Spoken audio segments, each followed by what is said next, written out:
So buying your first home can feel overwhelming. Mortgages, inspections, down payments.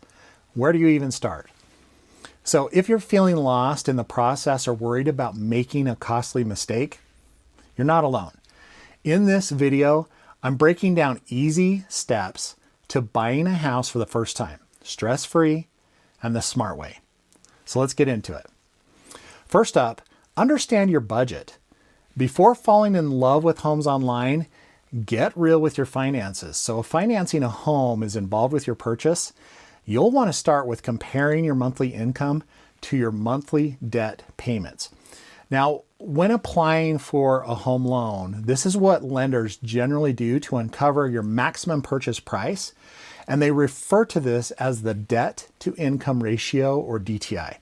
Now, this measures the percentage of your monthly income spent on debt payments, including your mortgage, credit cards, and car loans.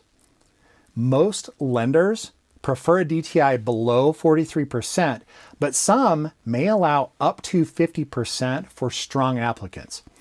Keeping your DTI low can lead to better mortgage terms and higher borrowing power. If needed, I've included a simple spreadsheet in the description that you can use to uncover your debt to income ratio.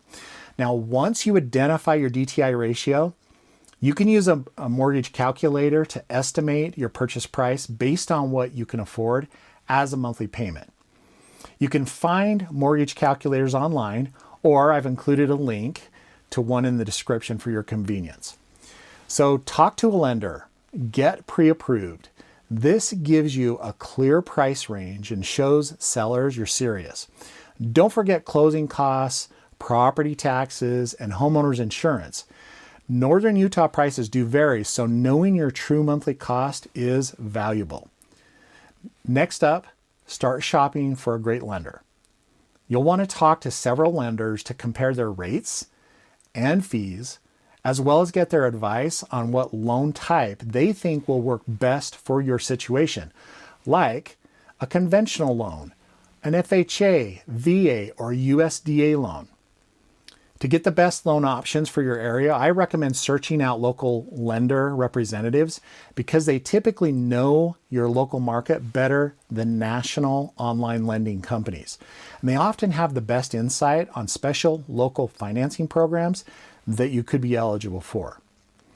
These lenders will also help you get a pre-approval letter to submit with your offer for a more competitive advantage over other buyers. All right.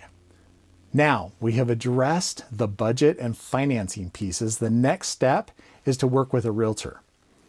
A realtor helps you find the best home based on your identified budget, helps you negotiate the best deal on your home, as well as, and most importantly, helps you avoid costly mistakes. Now, when it comes to working with a realtor, it's also important to keep in mind that there may be or may not be a cost to having them represent you as a buyer. So be sure to ask how that process works so that there aren't any unexpected surprises out there. In many cases, the seller can help assist with that cost. Now, the fourth step in this process, and important to ensuring that you truly get a home that works for you, is to list out your must-haves, wants, and deal breakers. Do you need a 3-bedroom home? A yard for your dog and kids? Is a short commute to the things that you enjoy doing necessary? Neighborhoods have all kinds of different offerings and vibes, so identifying your true needs will help make this process easier as well. Now, after you nail down your needs, this is where the real fun begins, and that's looking at homes. So a good realtor will help you find the right fit home options for you, as well as schedule times for you to walk through and look at those homes. When you do your walkthrough, I recommend bringing a notebook to note what homes are meeting or not meeting your most vital needs out there. And I also recommend looking past the decor and focus on the layout, the condition, and the location of the home. Decor, paint colors, and cosmetic features can be changed sooner or later, but having to change the layout of a home or having to wrestle with major repair issues can be pretty overwhelming for the first-time home buyer. So ask yourself questions like, can you picture yourself living there? How's the traffic? How does the neighborhood look? And what about the neighbors? Getting clarity like this will help ensure that your decisions will be more confident ones as you identify a home to buy. Once you find the one, it's time to make an offer. Now, a common question I get all the time from buyers is, how much should I offer? I get it. The initial concern of overpaying for a home is a real thing. So my best advice on this is to have your realtor look at recent comparable home sales as well as what is active on the market. Looking at recent comparable sales will help you understand what buyers have been willing to pay, while looking at the current inventory of homes will give you a good idea of what might be overpriced. Because the demand varies from neighborhood to neighborhood, you'll want to be prepared to move fast if needed, especially in those hot neighborhoods or if the home is a great value. Now, once your offer is accepted, this is where you're going to shift your focus on getting a home inspection and waiting for the official loan appraisal to be completed. Keep in mind that you'll be paying for the home inspection up front, so you'll need to ensure that you have the funds set aside for this.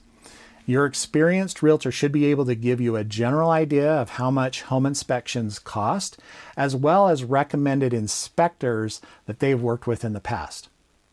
Now, after these are all done, you're almost there. It's closing day. Before you sit down to finalize the purchase of your home by signing all of your closing documents, you'll want to make sure you do a final walkthrough to make sure everything's as expected. So, is the home relatively clean? Is there unexpected damage or a missing appliance that should have been left?